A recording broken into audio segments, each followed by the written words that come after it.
Assalamualaikum warahmatullahi wabarakatuh. Nama saya Putri Adelia Bay dengan NIM 44210702.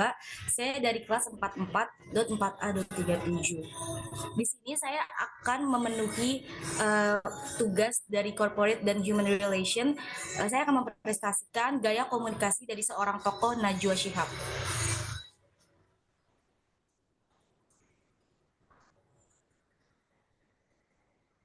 Sebelumnya kita akan memperhatikan pengertian dari komunikasi dan gaya komunikasi. Jadi pertama itu ada pengertian dari komunikasi. Komunikasi adalah sebuah kegiatan penyampaian pesan yang dilakukan oleh seorang komunikator kepada penerima pesan atau biasa disebut juga dengan komunikan. Lalu, komunikan memberikan respon terhadap pesan yang telah diberikan. Yang kedua ada pengertian dari gaya komunikasi. Gaya komunikasi adalah cara yang digunakan oleh seseorang dalam menyampaikan pesan kepada orang lain. Gaya komunikasi dapat disesuaikan dengan kondisi yang sedang ada. Lalu kita akan mengenal siapa tokoh yang akan dibahas dalam presentasi ini, yaitu Najwa Shihab. Najwa Shihab SH LL.M adalah presenter, jurnalis, aktris, feminis, dan aktivis Indonesia. Najwa Shihab dikenal karena menjadi host di acaranya sendiri yang bernama Mata Najwa. Najwa Shihab merupakan alumni dari Fakultas Hukum Universitas Indonesia angkatan tahun 1996. Najwa Shihab ditunjuk sebagai Duta Baca Indonesia dari tahun 2016 sampai 2020 oleh Perpustakaan Nasional Republik Indonesia.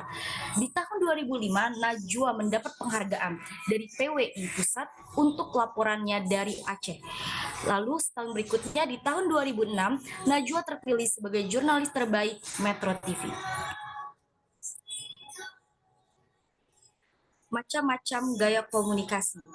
Kita akan membahas tentang macam-macam gaya komunikasi.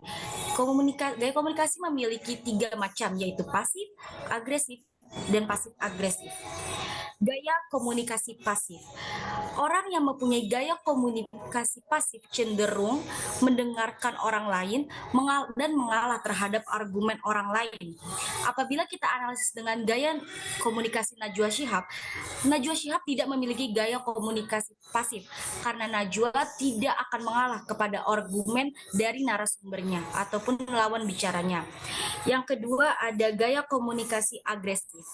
Gaya komunikasi agresif ini biasanya cenderung menggunakan kontak mata yang tajam dan mendominasi pembicaraan dan mengendalikan orang lain, mengkritik secara tajam dan menggunakan suara yang keras dalam menyampaikan argumennya. Biasanya komunikator agresif sulit untuk mendengarkan orang lain.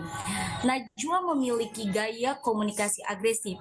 Najwa Shihab sering memberikan pertanyaan-pertanyaan dan kritik tajam kepada narasumbernya. Yang terakhir ada gaya komunikasi pasif agresif. Gaya komunikasi pasif agresif secara internal merasa tidak berdaya atau terjebak sehingga mengarah pada tindakan secara halus dan tidak langsung. Biasanya orang yang mempunyai gaya komunikasi pasif agresif menyimpan sendiri argumennya dengan tujuan tidak menambahkan konflik yang telah ada. Dalam analisis Najwa Shihab, Najwa memberikan sindiran halus kepada narasumbernya agar terkesan tidak menyudutkan narasumber.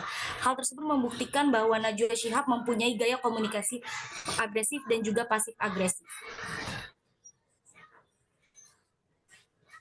Lalu kita beralih ke komunikasi nonverbal. Jadi komunikasi nonverbal ini memiliki 5 macam, antaranya kinestetik, yaitu bahasa tubuh atau body language, dan juga sikap tubuh atau gesture.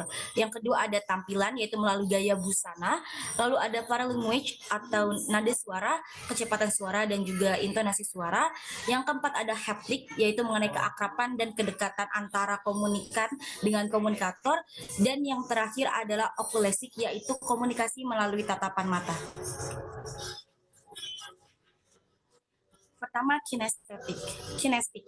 Najwa Shihab menggunakan gerakan tangan dengan menopang dagu, memainkan pulpen, memegang kertas, dan mengekspresikan wajah.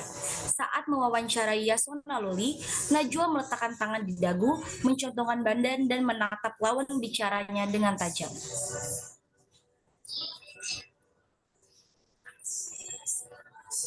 Lalu ada paralanguage. Najwa Shihab sering memainkan suara, kecepatan, dan intonasi suaranya. Hal tersebut bertujuan untuk memberikan penekanan atau mempertegas kata atau kalimat penting yang ada dalam pembahasannya dengan narasumber. Lalu ada haptik. Ketika Najwa Shihab mendatangi sel Setio Novanto, Najwa melakukan jabat tangan untuk mengkomunikasikan keakrabannya dengan narasumber. Selain itu, hal tersebut membuat narasumber nyaman dan tidak takut dengan pertanyaan yang akan diajukan. Lalu ada tampilan. Najwa Shihab selalu tepat dalam memilih busana dan tampilannya. Ia menyesuaikan dengan tempat dan kondisi. Ketika di studio, Najwa mengenakan pakaian berwarna cerah dan aksesoris kalung yang menonjol. Hal tersebut berguna untuk merepresentasikan dirinya sebagai seorang host. Ketika berada di lapas, Najwa mengenakan baju yang simpel berwarna hitam. Yang terakhir ada okulesik. Salah satu yang menjadi ciri khas dari Najwa Shihab adalah tatapan mata yang tajam ketika mewawancarai narasumber. Najwa juga pintar dalam membagi fokus pandangan antara narasumber, penonton, dan kamera. Seringkali Najwa Shihab memberikan tatapan tajam ketika ada hal-hal yang mengganjal atau kurang disepakati sesuai dengan apa yang dia argumentasikan. Yang terakhir kita akan menjelaskan tentang dimensi kode-kode nonverbal. Jadi dimensi kode nonverbal ini ada 3, ada simantik, sintaktik, dan pragmatik. Dalam dimensi kode nonverbal simantik, ketika Najwa Shihab meletakkan tangannya di dagu, hal tersebut mengartikan bahwa Najwa Shihab sedang memperhatikan narasumbernya. Lalu yang kedua, kode nonverbal sintaktik, ketika Najwa Shihab meletakkan tangan di dagu dengan tatapan serius, ditambah dengan sedikit mengerutkan dahinya sambil menekankan sebuah pertanyaan, menunjukkan bahwa ada hal yang kurang disepakati dari narasumbernya. Yang terakhir, kode nonverbal pragmatik. Ketika Najwa Shihab memotong pembicaraan narasumber, ini mendapatkan 2 respon. Ada yang beranggapan bahwa ini melanggar kode etik wawancara, tapi ada juga orang-orang yang menganggap bahwa ini sebagai bentuk dari ketegasan Najwa Shihab. Sekian dari presentasi dari saya. Apabila ada kesalahan kata, mohon maaf. Assalamualaikum warahmatullahi wabarakatuh. Terima kasih.